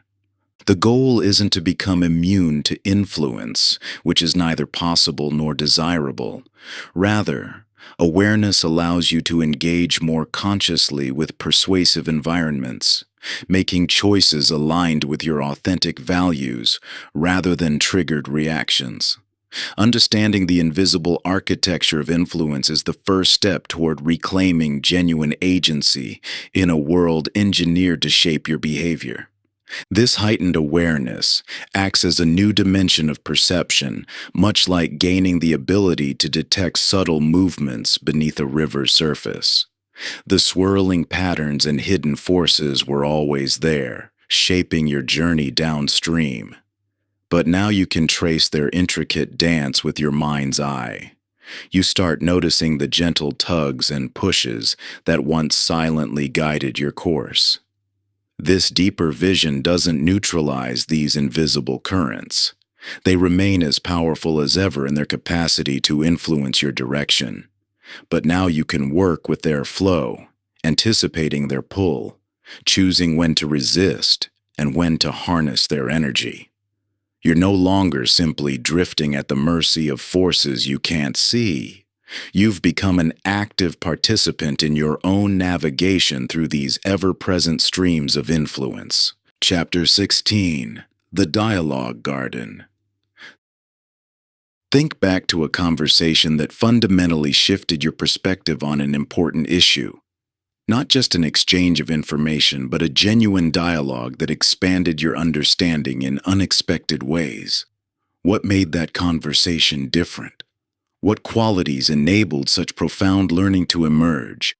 Modern discourse often resembles a battlefield more than a dance floor. We enter conversations armed with positions to defend rather than curiosity to explore. Research consistently shows that when people feel their views are under attack, they typically become more entrenched rather than more open to new understanding. Yet the most transformative conversations often arise when we temporarily suspend our certainties and enter a space of genuine inquiry together. Consider how different conversational structures create different possibilities for understanding. In debate mode, participants focus on proving their points and finding flaws in opposing arguments. This approach certainly has its place, particularly in formal settings where positions need to be clearly articulated and tested. However, debate tends to entrench existing views rather than generate new insights. Each participant becomes more committed to their position, more focused on winning than understanding. Dialogue operates differently. Rather than battling for rhetorical victory, participants in dialogue seek to explore perspectives together, remaining open to discovering new understanding that transcends their initial positions. This requires specific conditions: suspended judgment, authentic questioning, attentive listening, and comfort with uncertainty. Like skilled dance partners, participants must balance individual expression with responsive attunement to others. The metaphor of conversation as either battle or dance reveals how different approaches activate different modes of thinking and relating. In battle mode, we focus on defense and attack, seeking to establish dominance while protecting vulnerable points. In dance mode, we attune to rhythm and flow, responding dynamically to create something beautiful together. These aren't just different styles of interaction. They create fundamentally different possibilities for what can emerge. Genuine dialogue requires holding creative tension rather than rushing to resolution. This means developing the capacity to stay present with disagreement without defaulting to debate mode. It means creating conversational containers strong enough to hold opposing views while maintaining connection and exploration. This isn't about avoiding conflict, but about engaging it productively. The most powerful dialogues operate simultaneously at multiple levels. While content matters, equal attention goes to process, how we're exploring together, and relationship, the quality of connection and trust. This multi-level engagement allows conversations to become truly generative, creating new understanding rather than just exchanging existing views. Transformative dialogue skills can be cultivated through deliberate practice. Start with perspective rotation, actively trying to see issues from multiple viewpoints without immediately judging or responding. Practice generative questioning, asking questions that expand possibilities rather than narrow them toward predetermined conclusions. Develop reflective listening, demonstrating understanding of others' views before offering your own. The principles of good dialogue can also be applied to internal thought processes. Rather than letting your mind default to debate mode, arguing for and against positions, practice internal dialogue. Hold multiple perspectives in mind simultaneously. Question your assumptions with genuine curiosity. Listen to subtle signals you might usually dismiss. In a world increasingly fragmented by polarized discourse, dialogue skills have never been more vital. The quality of our collective thinking, and thus our capacity to address complex challenges, depends on our ability to think together effectively. This requires moving beyond both rigid certainty and nihilistic relativism toward more nuanced, integrative understanding. Dialogue represents more than just a communication method. It embodies a fundamentally different way of thinking that integrates multiple perspectives into more complete understanding. Like any sophisticated skill, it requires practice and patience to develop. The effort is worthwhile because the quality of our conversations quite literally creates the world we can think and act within together. Through genuine dialogue, we access collective intelligence that exceeds what any individual mind could generate alone. This doesn't mean abandoning critical thinking or strong views. Rather, it means holding those views more lightly while remaining open to new understanding that might emerge through authentic exchange with others. The practice begins with recognizing how different conversational approaches create different realities. From there, we can consciously choose dialogue when deeper understanding is needed. While debate has its place, dialogue offers unique potential for generating new insights and possibilities beyond the limitations of existing positions. When you shift from defending fixed positions to exploring multiple perspectives, entirely new territories of understanding emerge. You begin to see how the very nature of your interactions shapes what becomes possible. A heated argument constricts the field of possibilities, while true dialogue expands it exponentially. The magic lies not in the words exchanged, but in the space you create for genuine discovery. A space where preconceptions can dissolve and fresh insights can take root. Chapter 17. The Decision Landscape. Imagine yourself facing two distinct challenges. A chess match where all pieces and rules are clearly defined, and an unexplored wilderness where conditions shift unpredictably. How would your approach differ between these scenarios? While chess rewards careful analysis and prediction, wilderness survival demands adaptability and rapid response to changing circumstances. This fundamental distinction illuminates a critical aspect of decision-making that many overlook. Success depends not on finding one superior method, but on matching your approach to the specific nature of each challenge you face. In structured environments like chess, systematic analysis proves invaluable. Yet these same analytical tools can become paralyzing in fluid situations where conditions change faster than you can analyze them.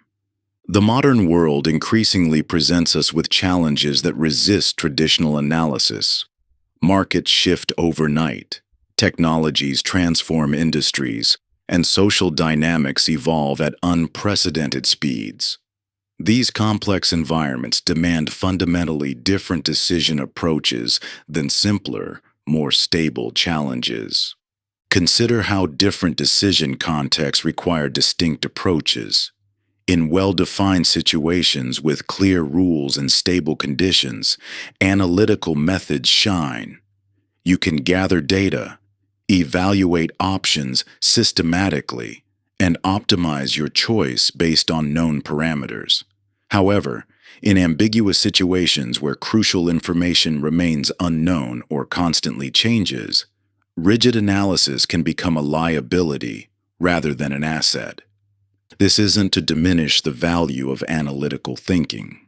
Rather, it's about recognizing when analysis serves you and when it hinders you. The most sophisticated thinkers develop meta-awareness about different types of decision landscapes and adapt their approach accordingly.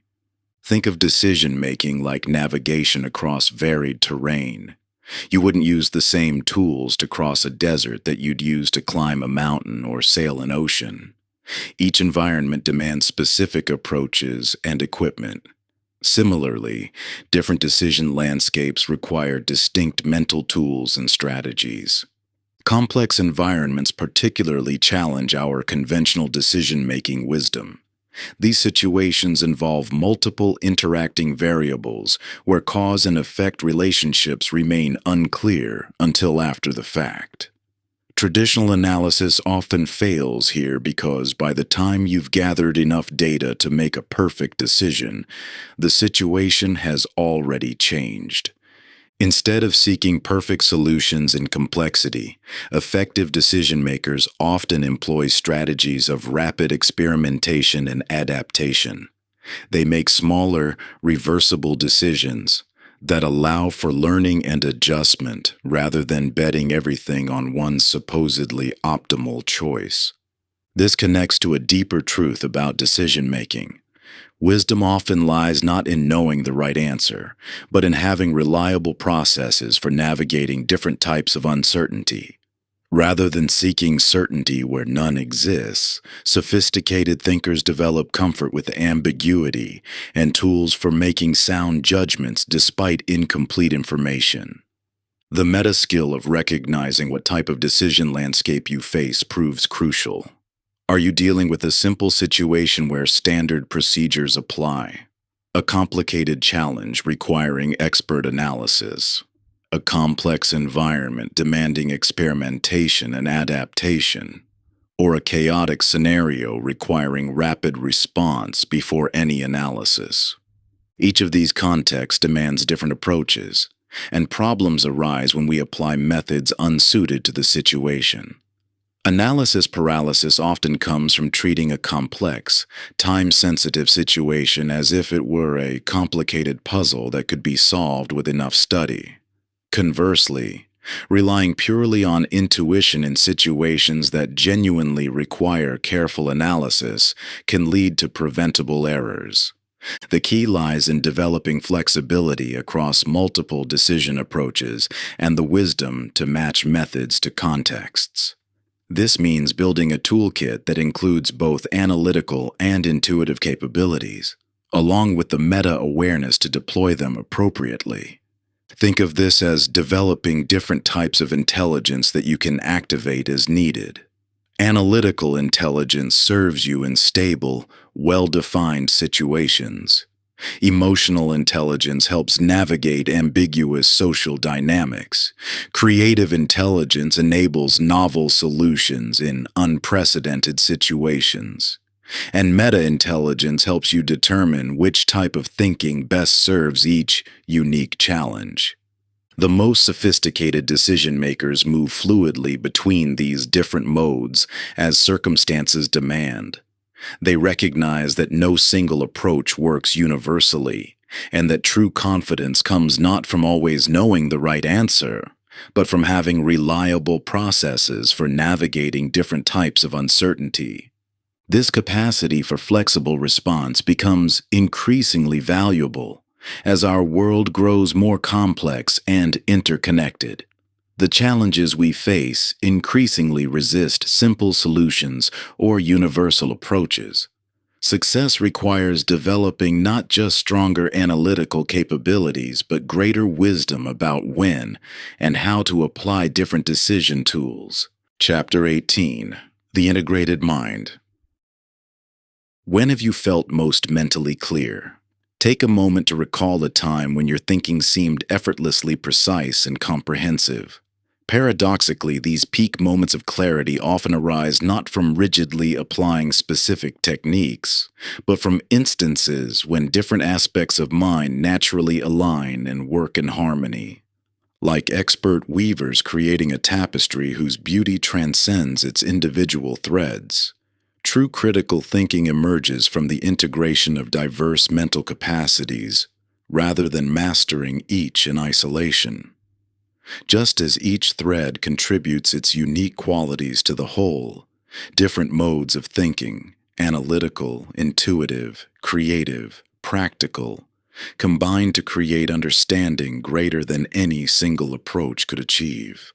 Returning to the garden metaphor from our opening chapter, we now see how the various elements explored throughout this journey, questioning, emotional awareness, perceptual flexibility, narrative understanding, form an interconnected ecosystem rather than isolated tools. Like a thriving garden where soil, water, light, and life forms sustain each other in dynamic balance, genuine critical thinking emerges from the harmonious interaction of different mental capacities.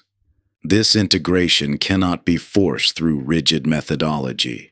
Instead, it develops through creating conditions where different aspects of mind naturally work in concert.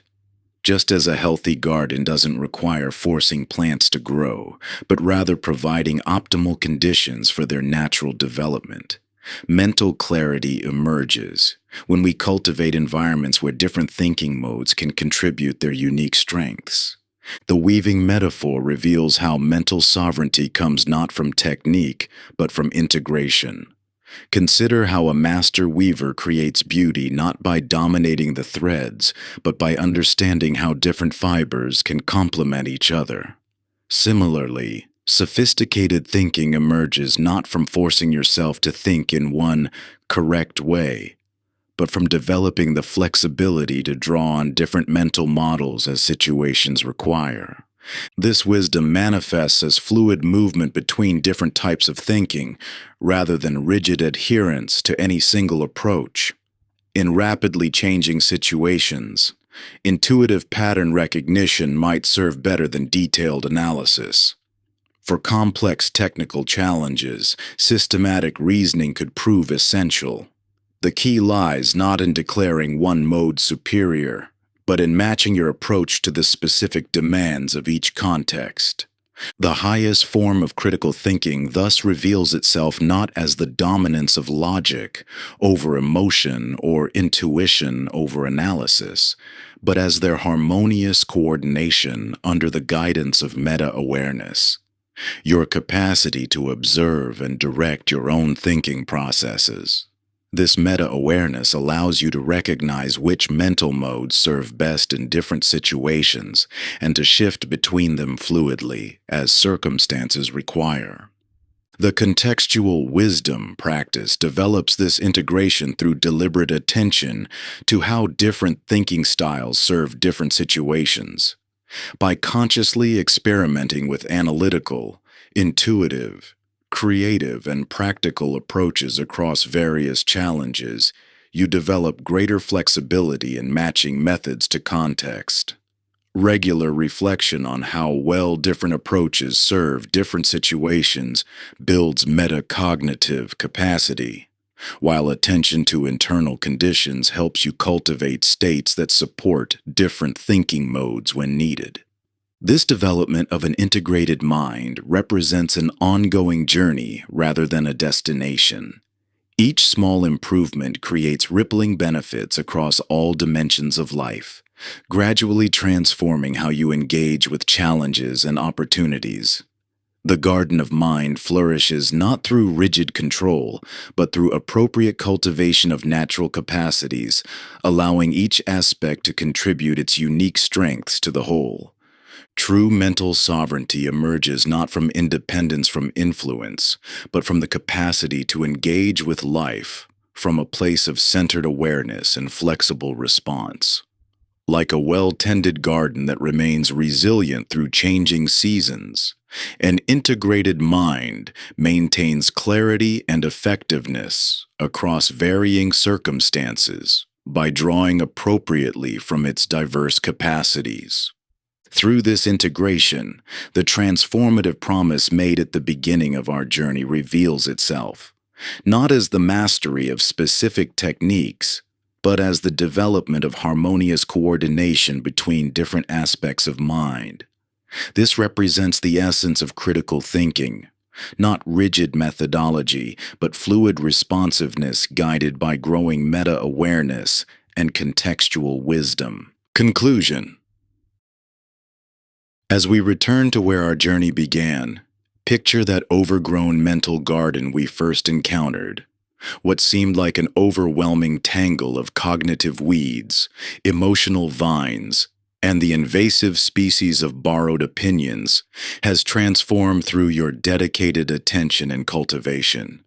The skills and insights you've developed, questioning deeply, feeling wisely, seeing clearly, choosing consciously, now reveal themselves not as separate techniques, but as interconnected elements of a flourishing mental ecosystem.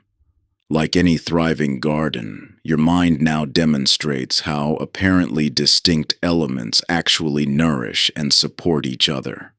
The capacity to question strengthens emotional awareness, which in turn deepens perceptual clarity, enabling better decisions that reinforce the value of further questioning. This integration creates an upward spiral of growing discernment. Throughout our exploration, we've discovered that true critical thinking isn't about becoming more analytical at the expense of other qualities, but about cultivating conditions where natural intelligence can flourish. Intellectual humility opens you to new learning. Mental flexibility allows you to see beyond habitual perspectives. Emotional intelligence complements and enriches logical analysis. Conscious choice-making expresses the practical wisdom that emerges from this integration.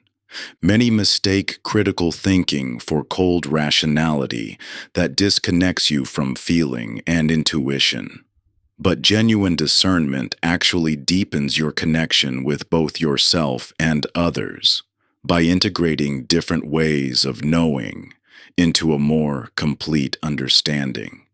It's not about eliminating emotion, but about bringing awareness to how emotions inform and influence thinking.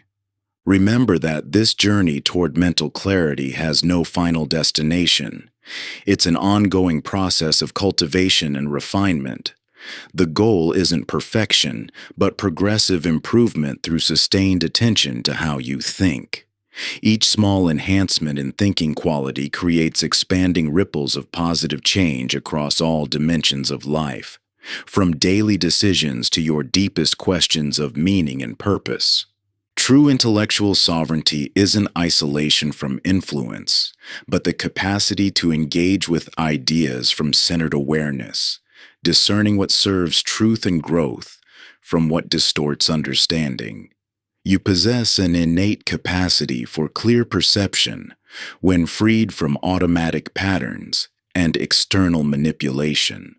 By continuing to tend your mental garden with care and attention, you cultivate not just better thinking, but a more authentic and fulfilling way of being in the world.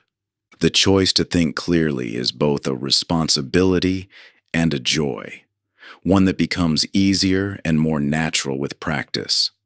As you move forward from these chapters, carry with you the understanding that your mind, like any garden, will continue to evolve and grow in response to your cultivation.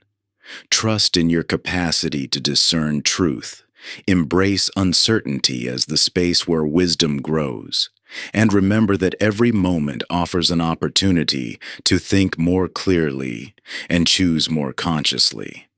Thank you for joining me on this journey. Remember, you're capable of so much more than you know. Now, remember, you're capable of so much more than you know. Now, take the next step and make it happen.